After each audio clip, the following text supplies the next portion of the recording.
Hey, what's up guys? Welcome back to Compact Everyday Carry and Gadgets, and today we're going to be doing a direct comparison between my Glock 43X Mos and my M&P Shield Plus. This is a question I keep getting. People are always asking which one is better, which one they should go with, and definitely I'll start off by saying regardless of which one of these two you choose, you're not making a wrong choice. It's not a wrong decision because both these guns are great, and I believe they're top 5 within the everyday carry community. So with that being said, I'm not going to say which is better or which is worse. It's more just a direct comparison. I'll mention a few key things and hopefully help you guys make that final decision if you guys are in the market for either one of these guns. Let's start off by the size. I think that's one of the main reasons why people are trying to choose between these two, because they're very comparable in size. So if we put these bad boys together side by side, lengthwise, if you're going slide to slide, maybe the Glock is a little bit longer. Now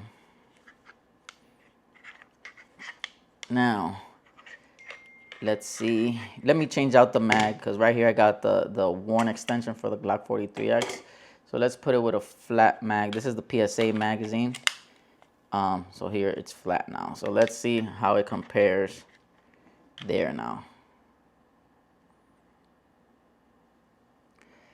The Glock with the magwell, it's still a little taller actually. So the Glock 43X is also a little bit taller than the M&P Shield, and that's the M&P Shield right here. It has the extension on the mag, so it's 13 plus 1, and the Glock is 10 plus 1 with the OEM mag. But right here I got the PSA mag, which makes it 15 plus 1, so that makes it 16. But that's with this aftermarket magazine. Next thing, let's talk about capacity, since we're already there. Just out the box, this M&P Shield Plus, I have the extended mag. It has 13 plus 1 in a compact size. You saw it was actually, the Glock is still a little longer, and the Glock with the OEM mag would be 10 plus 1. So if you want capacity, you might want to go with the M&P Shield Plus. But like I said, this is the PSA micro dagger slide, and this holds 15 plus 1. And the cool thing they did here is that they kept this plastic in the front with only the back being metal, so you don't have to swap out the mag release, which you had to do with the Shield Arms mag. So if you're in the market for more rounds, 15 rounds, I would rather go with the PSA over the Shield Arms, and so far that's been great. So let's move on. Next thing, let's go with serrations. Serrations. The M&P Shield line has these kind of fish scale serrations. Has in the back and very subtle ones in the front. Not great, not very defined. Gets the job done. You can still rack it with no problems. But I could definitely see somebody with not a strong grip, maybe an older person or a female that has her nails done or whatever, might have a little issue racking the M&P Shield. The Glock 43X Mos has real good, real nice defined serrations in the back and in the front, which I actually like. So that's pretty cool there. Next thing, let's go with trigger.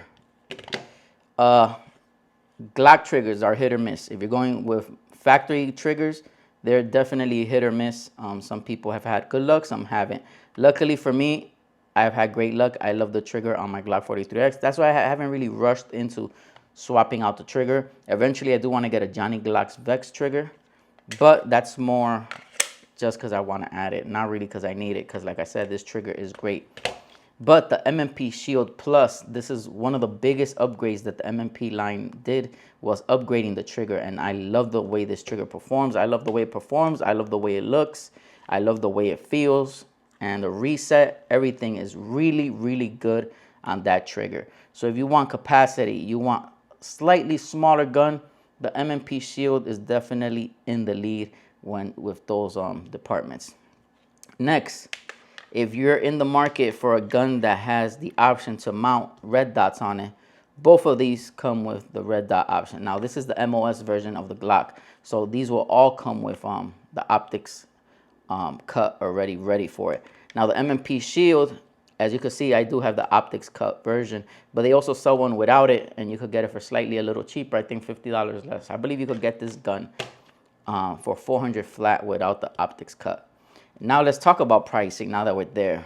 I believe the M&P line cannot be beat as far as quality, reliability, brand, history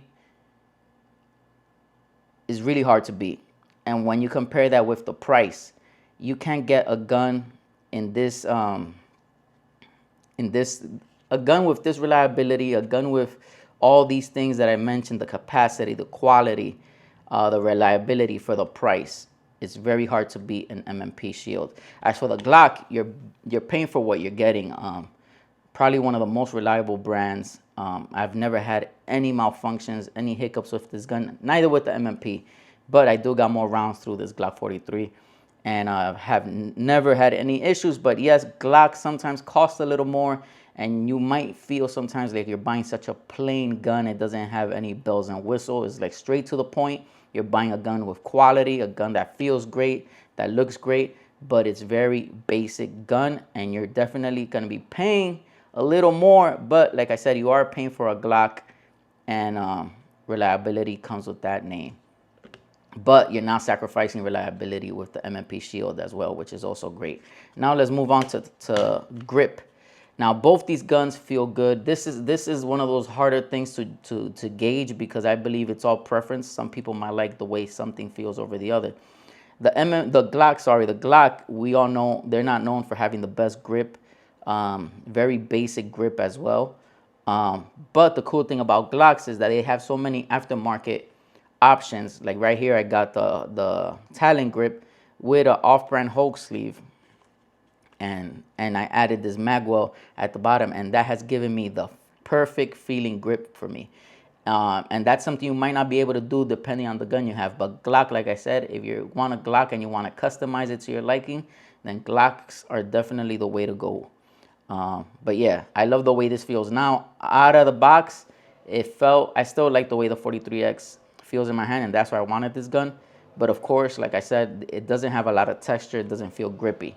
Now, as far with the M&P Shield Plus, these people probably got one of the best grips, one of the best feeling grip out in the market. But like I said, this is all personal preference, because this is my opinion. Maybe somebody else's hand might not feel as good, but for me, this gun, grip-wise, texture feels great. I did add a Hulk sleeve to it. I recently added it, maybe about a week ago. So I'm trying it out. I like how it feels. I do always cut off the back, the little beaver tail extension off of the Hulk sleeves, because I feel like it gives me a deeper grip. It lets me go a little higher up on the gun. So I like the way that feels. It gives me the perfect grip. So if I had to choose grip, I think I would also go with the M&P Shield Plus. But like I said, I had to buy a few things to make this grip be perfect, but I love the way this grip feels in my hand right now. So I'm not really complaining about that either. Accessories. If you want to have some accessories, like I said, I don't think you could beat Glocks when you want to customize your gun. Right here, I got the TLR 7 sub. It has a little rail in the front, making it easy to mount any light you might want on it. I previously had the TLR 6, which I'm still giving away when I get to 1,000 subscribers and I reach the 4,000 hours of watch time. I'm super close to that, guys. So comment down below TLR 6, and you'll be in the runnings to win a free TLR 6. So for lights, now the M&P Shield does not have a rail, but they are a very popular handgun. So you are gonna get light companies that are going to make lights for these guns. And as you can see, the Streamlight also made a TLR 6 for this gun, and it looks great, it feels great, and it looks seamless on this gun. So that is super sweet, super cool. Next thing I want to talk about are the sights. Glock sights are trash. That's the one thing I will knock sights. Glock sights are plastic, that basic little football pole kind of look that they come with, plastic white dots. And with the M&P shield, I got these real nice true glow sights that came with the gun, so I did not have to purchase that. So sights as well, I would give it to the M&P shield. This gun right here, as you see it here in my hand, this goes for about $450. The Glock 43X Mos, plain Jane, without any bells and whistles, like I said, you could find it for under $500 on a sale, but usually it'll go somewhere around $500. So price wise, I would say M&P shield. You can't beat the M&P shield, tell you the truth. But the Glock just feels great. Quality feels very good. It feels nice and hefty in the hand. The polymer feels great. You know, polymer game, I'll give it to the Glocks. Glocks have one of the best polymers, better quality polymers out there.